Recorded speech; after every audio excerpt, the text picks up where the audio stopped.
Bienvenue dans les émissions embarquées de azinat.com. Alors aujourd'hui, on est avec Laurent Bonnefond. Alors Laurent Bonnefond, vous faites quoi? Et je m'occupe des maisons de l'orientation, de la maison de l'orientation de Toulouse. Et on est en train de mettre en place des permanences sur tous les territoires d'Occitanie. Alors aujourd'hui, on est devant le lycée Jean Duroux. Et nous allons parler d'orientation. Donc on va faire un petit tour un peu dans Foix pour expliquer tout ça. Très bien. Allez, on y va.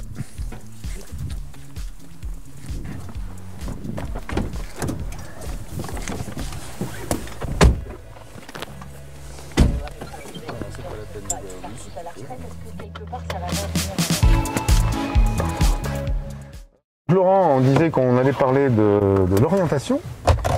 Alors Kamel Chibli nous a expliqué en détail quelle était la politique de la région en matière d'orientation.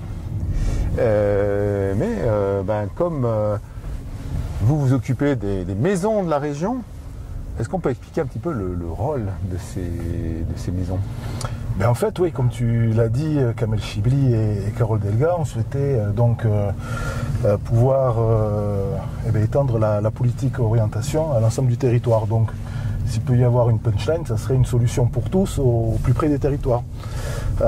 Donc en fait, à travers les maisons de l'orientation qui sont basées sur Toulouse et Montpellier, on propose un plan d'action plutôt détaillé et plutôt bien fourni pour que les jeunes et les moins jeunes, puisqu'on s'adresse vraiment à tout public. Alors on rappelle un peu de qui il s'agit, ces publics? Alors ce sont des scolaires bien sûr, des scolaires, des étudiants, des demandeurs d'emploi et des salariés en conversion. Et bien sûr des familles, puisque les familles de scolaires sont intéressées à cette orientation des jeunes. Alors aujourd'hui, on va prendre l'échelle de l'Ariège, qui nous occupe aujourd'hui. Que faisaient les gens pour chercher de l'information concernant l'orientation? Plusieurs possibilités. Il y avait déjà ce service public régional de l'orientation qui existait. Donc ce sont les acteurs de l'orientation qui travaillent de près ou de loin sur cette thématique, qui sont fédérés autour de la région pour proposer un plan d'action qui permette aux personnes de travailler leur projet d'orientation. Donc ça, c'était historiquement plus tourné vers les publics adultes, scolaires ou demandeurs d'emploi ou salariés en conversion. Et il y a une loi de 2018, la loi Avenir Professionnel de septembre 2018, qui est venue donner une nouvelle compétence aux régions. Cette compétence concerne l'information sur les métiers. Donc désormais, depuis cette loi de 2018, on a une compétence partagée entre l'éducation nationale et les régions. Et donc la région est compétente pour informer sur les métiers. Donc avec maison d'orientation sur Toulouse et ensuite Montpellier. Toulouse et Montpellier. Et aujourd'hui, donc, on va décliner un peu le concept, c'est ça? C'est ça. 2018, première maison de l'orientation à Bellefontaine, dans le quartier de Bellefontaine à Toulouse. Et 2020, deux maisons de l'orientation nouvelles qui ouvrent, une au centre-ville de Toulouse et une autre à Montpellier. Et là, depuis le début de l'année 2022, on essaime ces plans d'action toulousains et montpelliérains sur les territoires, puisqu'on s'appuie sur les maisons de région. Les maisons de région qui déclinent la politique régionale sur chacun de leurs territoires. Eh bien, on y ajoute, là, depuis le début de l'année 2022, la thématique orientation et depuis le mois de septembre, des permanences carrément de la maison de l'orientation sur les maisons de région. On va justement passer devant les allées de Villotte, parce que la maison de la région est installée allée de Villotte, dans les anciens locaux qui sont toujours les locaux de la Chambre de commerce et d'industrie de l'Ariège. Vous êtes au rez-de-chaussée et puis les bureaux sont au deuxième étage, il me semble. Vous avez installé une permanence, on va le voir tout de suite, avec la possibilité pour chacun de faire comme si on était à Bellefontaine, c'est ça? C'est ça, c'est exactement ça. Donc un vendredi sur deux à la maison de région donc de Foix, les Ariégeois ont la possibilité de rencontrer un conseiller de la maison de l'orientation de Toulouse et peuvent échanger pour avoir les conseils, les précieux conseils sur les thématiques orientation et formation, et avoir des échanges pour pouvoir mener à bien son projet d'orientation. Ils peuvent aussi avoir accès à un atelier orientation. Donc là, on a un logiciel qui s'appelle Parcouréo, qui dans un premier temps va poser tout un tas de questions à la personne pour mieux savoir qui elle est, quelles sont ses aspirations, quelles sont ses préférences, ce qu'elle veut faire, ce qu'elle ne veut surtout pas faire, quels sont ses centres d'intérêt. Et en fonction de tout ça, il va y avoir des métiers ou des secteurs d'activité qui vont lui être proposés. Donc dans un premier temps, la personne va opérer un tri et va garder 5-6 métiers. Et nous, le boulot que l'on va faire avec la personne, ça va être de décrypter ces fiches métiers pour que la personne puisse avoir une meilleure connaissance du contenu de ce métier, des différentes réalités, des opportunités économiques que présente ce métier à moyen et long terme, et puis lui expliquer à la personne les différentes voies d'accès à ces métiers en termes de formation.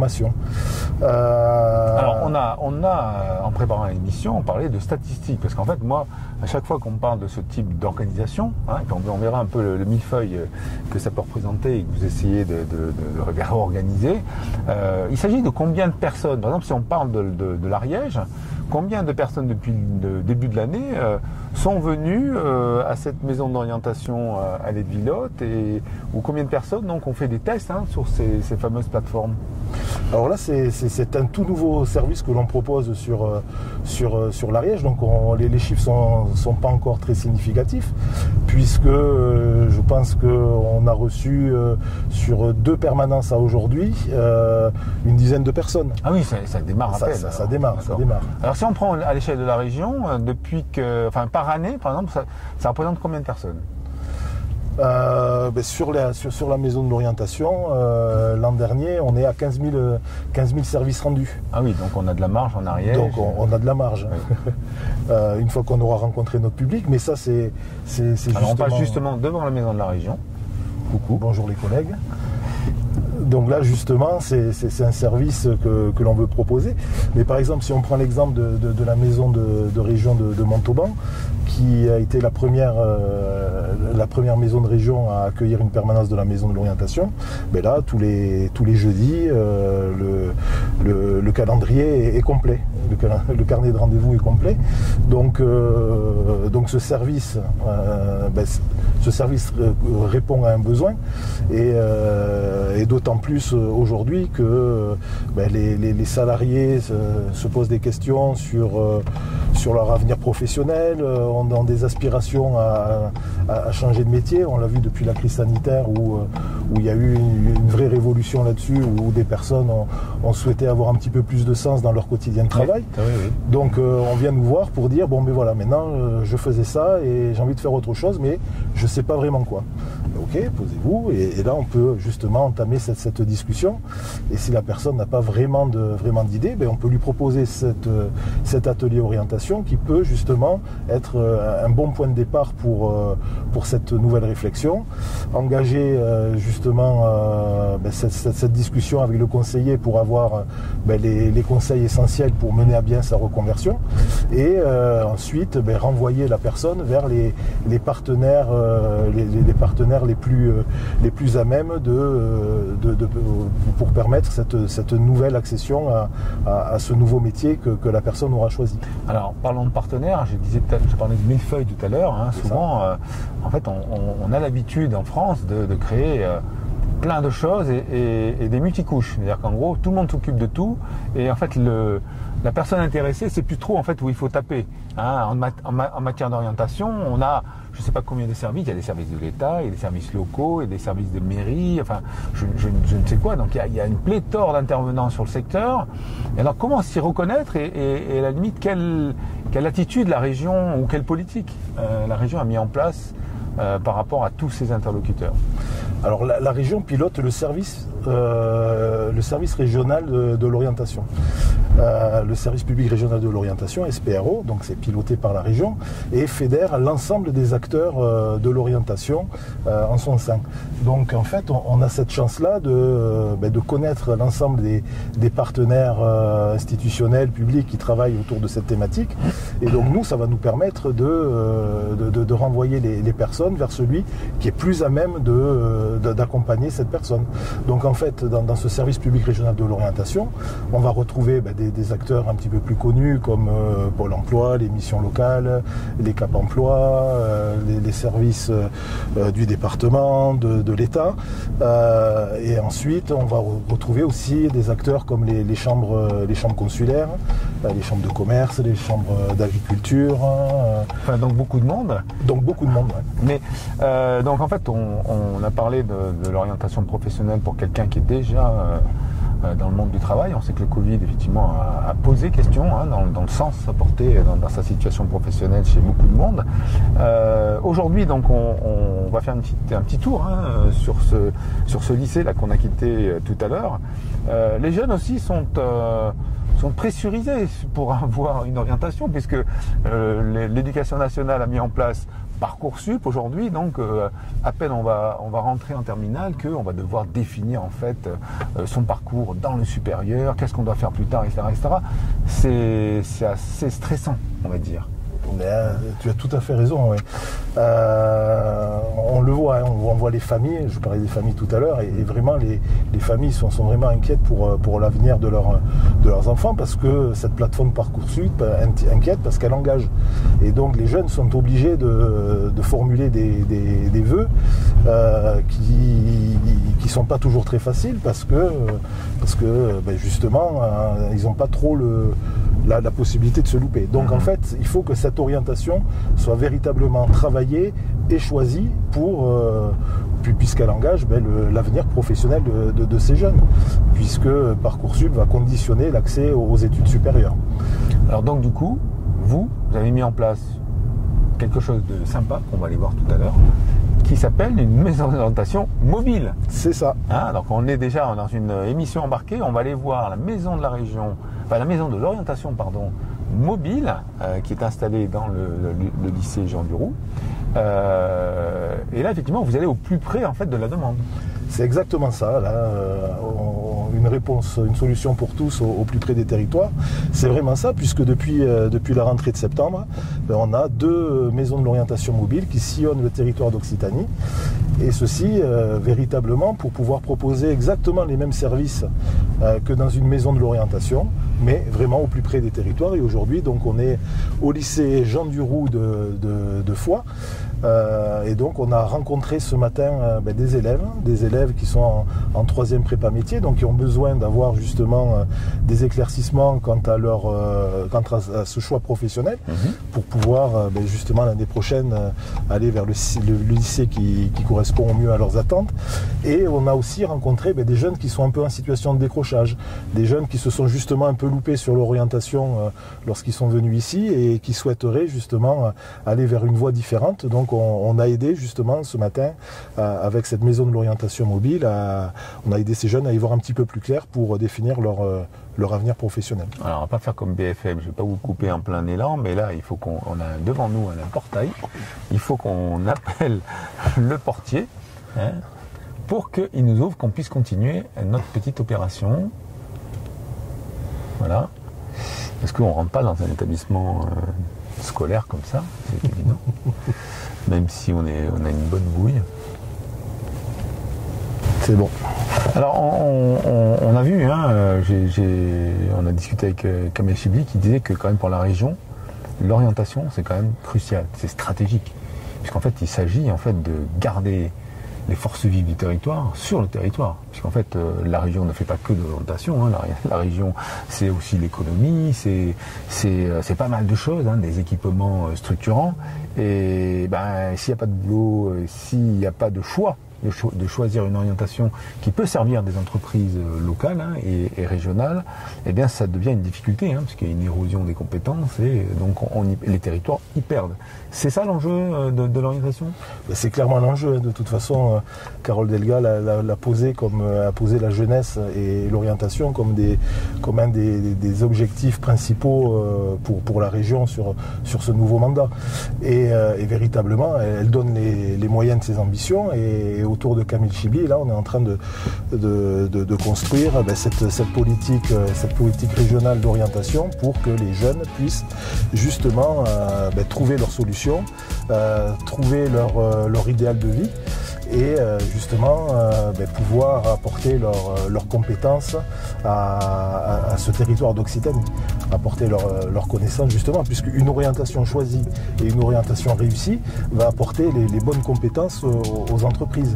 Donc en fait, toute l'alchimie de ce projet régional, c'est de permettre aux entreprises de recruter déjà. Donc il y a aussi tout un plan pour permettre aux entreprises de se développer économiquement.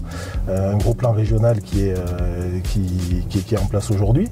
Et parallèlement, c'est cette ambition pour l'orientation qui va permettre justement à terme aux entreprises de pouvoir recruter les bonnes personnes, les bonnes compétences, pouvoir se développer et de l'autre côté pour permettre à ces jeunes de pouvoir justement grandir pour le mieux et trouver leur voie et avoir une vie réussie. C'est un peu l'objectif. C'est un gros challenge. Alors le challenge, on est devant le challenge, donc la maison d'orientation mobile, hein, vous voyez, on va les visiter un petit peu en détail, on va rencontrer les gens qui bossent dedans et qui vont nous expliquer un petit peu quel est le métier de tout ça. On y va.